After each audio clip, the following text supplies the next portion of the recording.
how can a mind perceive an illusion if an illusion doesn't exist? So in your point of view, you mustn't even have mind. Do you see the debate? They're saying, you guys are silly if you think that understanding the ultimate nature of everything is saying that that's an illusion. Because you're saying that doesn't exist. If that doesn't exist, how can you have a mind perceiving something that doesn't exist? Then there isn't a mind. In your philosophy, you're all wrong. Do you see that? It's like saying that when you have an object state of mind, when you have a subject state of mind, you must necessarily precede it with an object state of mind. You can't have a mind saying banana without a banana, right? So you must have an object to appear for the mind to say there is an object. And so the mind-only school is saying to the Madhyamikas, who is the highest school, the one we're learning, saying, in your philosophy, how could you possibly say that that's the illusion? You're talking about something that doesn't exist, and therefore your mind couldn't possibly attach to something that doesn't exist because there's nothing to land on. Do you see that? But is it necessarily, are they saying that we're necessarily making the direct correlation between banana with its own nature, banana with its own nature from our mind, or is it the fact that something exists out there that must be labeled? Because I thought that we contend that there is something out there, we just can't say what it is. We do. Yeah. That's why we're the middle That's way. why we're the middle way. The extreme is saying nothing's out there. They're saying that, no. They're saying that to trick us into their position, which is, simple. I'm trying to simplify it, because we're going deeper, okay? This is level 1 of what we're about to go to. So they're just using that silly sounding argument, right, to say your philosophy is flawed. So if your philosophy is flawed, we're not listening to anything you do. Yeah? Our philosophy, on the other hand, believes that the illusion, so for the mind-only school, the illusion means, let's see if I've got that over here.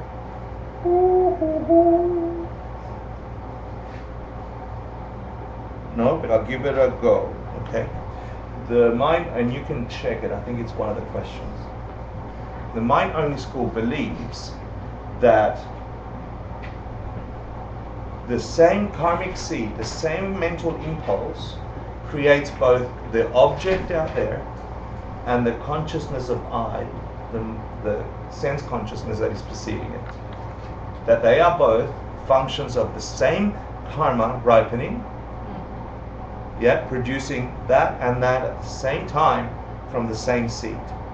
To do that, they believe that there must be a self-existent mind and a self-existent karma. A pocket of the mind, in fact, which is probably the only disturbance that we have about the mind-only school, a pocket of the mind that holds these karmas, the Ishnana Vishniya now, something like that it's called. I can't remember. It wasn't on the storehouse consciousness. Yeah. Shnana Vishniya. Dunchi? No, Kunchi you're saying. No. So the mind-only schools say, sorry, let me go back. The Madhyamikas say, hold on a minute, you're saying our philosophy doesn't work because we have objects that are illusions, right? And the mind-only school, yeah, therefore you're all wrong.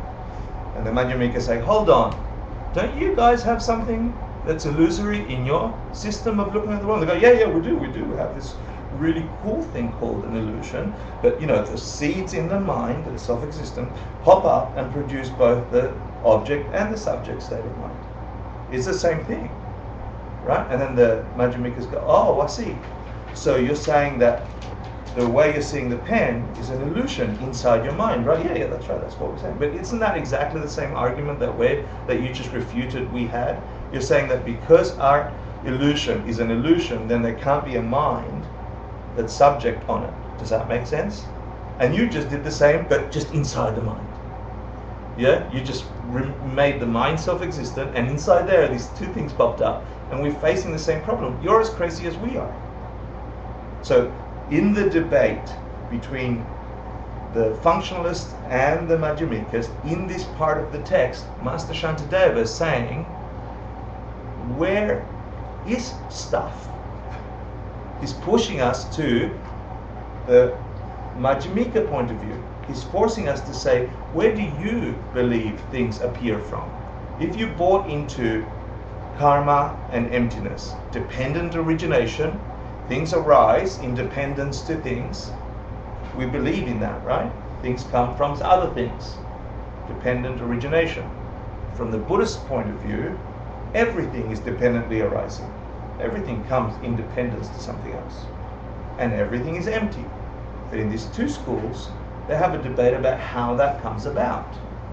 But that philosophy, like, okay, I get what you're saying, but from the Madhyamika perspective, then, is it saying that these karmic seeds or these perceptions or whatever ripen only in the mind and not outside of the mind? The mind-only school is saying that. What's the Madhyamika saying? What did the Madhyamika say at the very beginning about the illusion? What is the illusion in Madhyamika, middle way, which is the one we want to learn? Nothing exists with a nature of its own. And now they're going to get heavy, okay? Is the mind-only school saying that the entire universe is mind? Yeah. Right? But So that there's only one mind that's creating all beings and all objects? not quite, no. Yeah, it would be your own mind, the one that perceives it. I read some other stuff that wasn't this presentation from the Bodhisattva Charavatara. So I guess if I'm taking this representation, yes. But then there's other stuff from other people representing the mind-only school as a valid school. Okay. Park it for a second. Just follow the argument for now, because we fall somewhere in that thing. And you park it too. Just write it down, please. Yeah? Please. You can do it. It's just clarifying, though. I'm not trying to debate you. But you just Yeah, but said... if you tell someone else they can't ask questions, that should apply to you too. Right? Yeah, Come on. I agree. Okay. Cool. Thank you. And so then we're left with these two schools going, okay, we agree that there's an illusion somewhere, right? And we're explaining it this way, and you're explaining it that way. Are we so far there? Yeah. Yeah, okay. How do you know it's an illusion is the next argument in the whole debate. How do you, if you believe the story about karma and emptiness and things coming, if you're all sitting here going, yeah, that makes sense to me, then you've got to go to the next level of the dream. Yeah? Yes, things are an illusion, and we have a couple of explanations of how they could be an illusion. Yeah? The Madhyamika says the illusion is your mind is labeling stuff, and the mind-only school says no, there really is a mind, and it's got, and the stuff that appears is actually there, and the stuff that is perceiving is actually there, but it's all my mind. Yeah? So some of us think some of those things. So then the debate goes, okay, let's find out how we actually know it's an illusion. And the Madhyamikas go, actually, I'm going to ask you, how do you know it's an illusion? From the middle middle way school, how would you argue it's an illusion? That things are an illusion. Because it can function differently for different people or experiences. Therefore, it can be different things to different types of Beings. Cool, but why does that make it an illusion? Go a step further.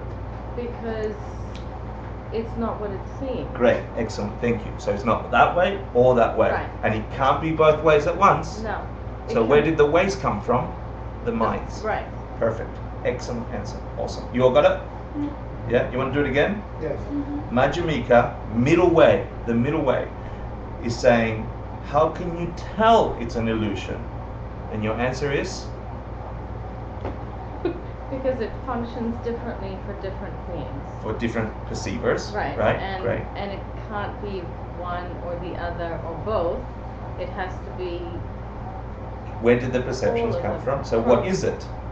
It's an illusion the way it Something, appears. yeah. Great. Okay with that so far? Good. Woo! Madhyamika, da da da da da da da da da. So the answer here is we catch ourselves catching the illusion is what the Madhyamikas say. You just proved it intellectually.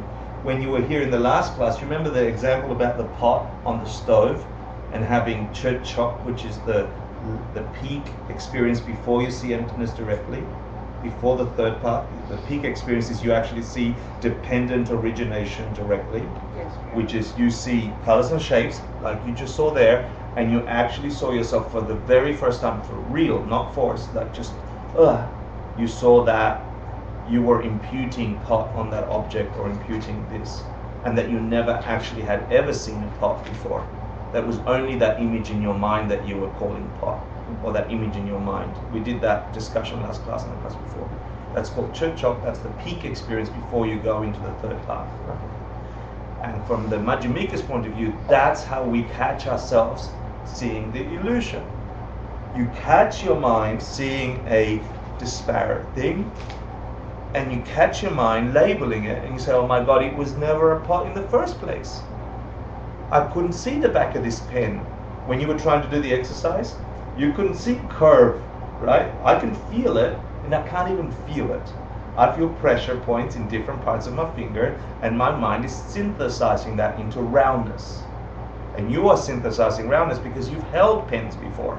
But right now, your direct perception of this is not roundness.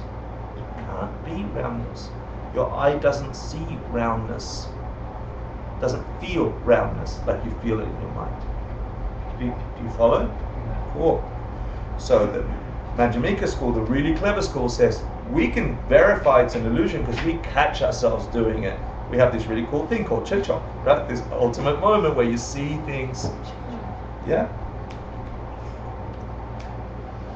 And the mind-only school says, how can your mind catch itself? Which would go to the next level of discussion. Yeah. How can your mind catch itself?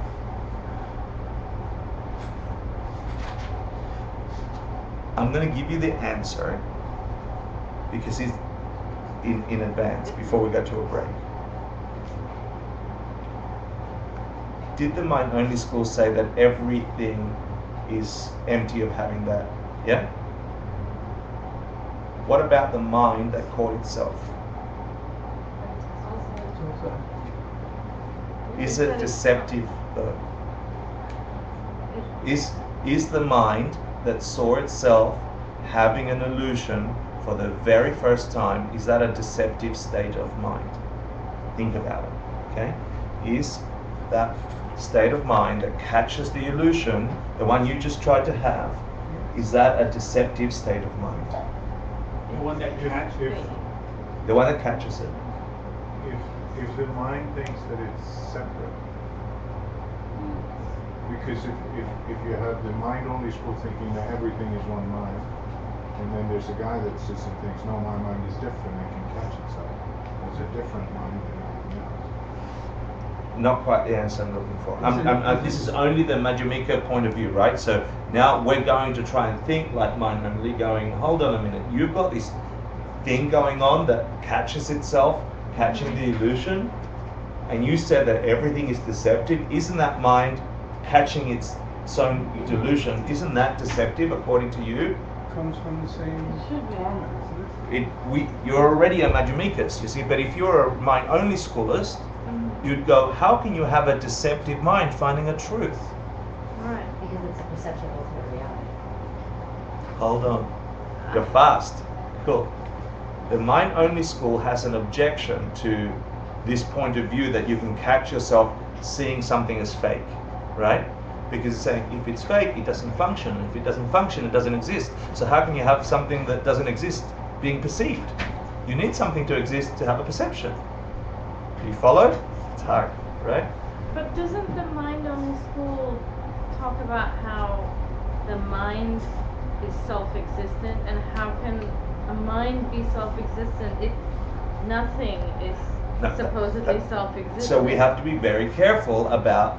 So the mind-only school don't say that nothing is self-existent. Who says that? The Madhyamikas. The Madhyamikas, the middle way, right? So don't get confused. Cool. You're thinking good. So we're almost there before the break.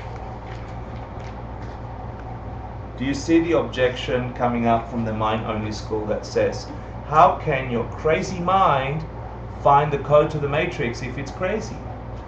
Yeah. How can you say a crazy perception just saw reality? You guys are crazy.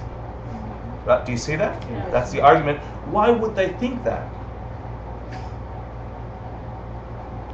Because their understanding of deceptive or illusion is different to our explanation of illusion. Illusion doesn't mean that things don't function and therefore don't exist.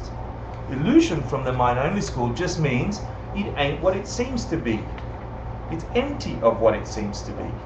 But it is From the from the Majjhimika point of view. But it is. Sorry, did I say mind-only? Sorry. Yeah. Say that again, man. That it is functioning, right? Yeah. So someone make me say it again. Say it again. No, that's meaning force the words by you repeating them. What is it that you want to say again? Well, you messed up the I know. definition, so. What is illusion for the mind only? Thank you. Thank you. I needed a prompt. The mind-only school has an objection with a deceptive state of mind catching reality because it mistakes deceptive for not functioning. Right? Deceptive. They think that when Majjhimikas say deceptive, that it doesn't exist, that it's broken because it doesn't function. How can a non-functioning state of mind have a functioning experience of all reality? That's how it's coming to this argument. But that's not what we're arguing, right? That's not what the mind only is arguing. So we're having this. So let's have a look. That's how Majjhimikas are. Majjhimika's argument. The whole book is Majjhimika perspective, right? Let's have a look here with you. Does your mind understand my words? Sometimes. Yeah.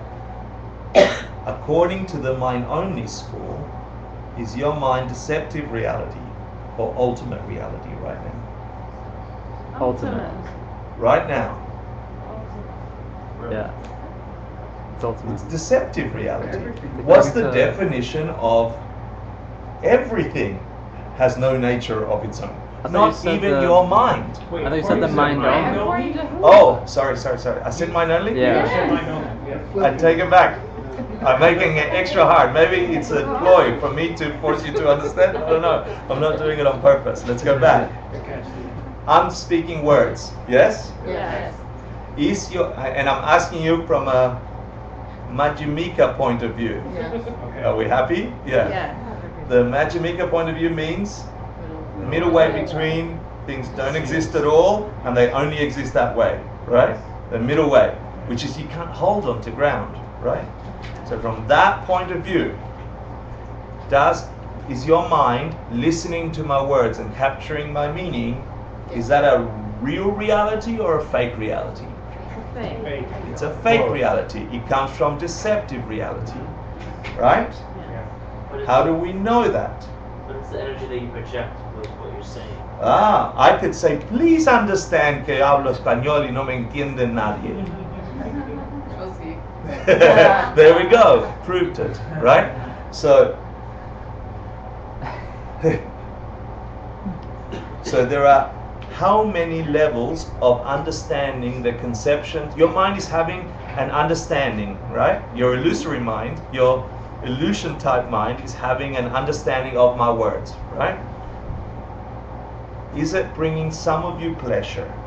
Chandrakirti said that when you get to this kind of debate where you go down into the schools, you, if you're a true Majjhimikas, it's the opening line of I can't remember what, you will get chills down your spine because you're about to uncover the nature of existence, you know.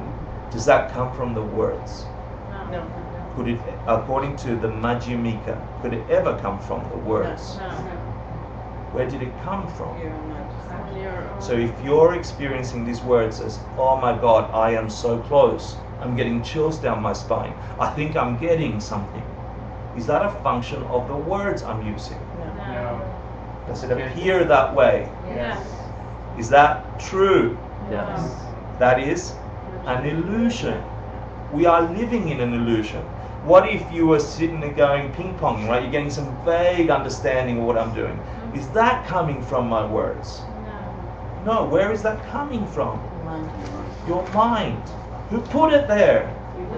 You. Let's go a little further. How did that, I sort of get a fuzzy understanding, come to your mind? How did you put it in there? What were the causes to produce that result? Fuzzy yourself. Specifically, Being fuzzy and not being not able clear. to, not being clear to people Yeah. when you're explaining things, right? But that's an illusion. How can that function? What if the words were sitting there and you go, oh my God, I hope he finishes in 3 minutes, so in the cookie break I can just sneak out and nobody will ever listen. I'm so bored, there's no independence. Where did that come from? Me? No. Where did that come from? It's the same words. You see it? It's exactly the same sounds. Can your ear listen to words? No. Sounds. How did you possibly create so much meaning to decibels that are just fluctuating? You. By having the karma to do it. Exactly. Creating meaning to something else. Thank you. With sound. Look at the magic you live in. You are in an illusion. Not only that, you are in the perception of seeing how you're making an illusion. How did you get that karma? How did you get the karma? Huh? You've been good in the past. How good though? Specifically good. Because if it's pleasurable, it's good. You can also be woken up to reality with so much pain. Okay? So that could be a really good karma opening attached to a dark karma. How is it that these sounds to you are getting you close to a deeper understanding of the nature of existence? I tell you, I tried to talk to a person on the subway on the way here about this. They wanted to talk about Beyonce. I'm making it up, but I can imagine that I could.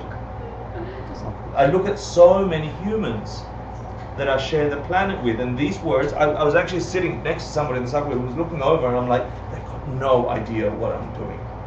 Yeah, I barely have an idea what I'm doing. What are they going to have, right? And then I thought, hold on, is that true? You don't know. You don't know. So where did the illusion come from that that person is an idiot? Me. What am I going to get more of if I treat him like an idiot? Someone's going to treat you Exactly the same thing. Right? Quick one if it's, yes? So like for example, like the Hare Krishnas say that if you chant Hare Krishna, then all your ills, all your karma will dissolve and get better.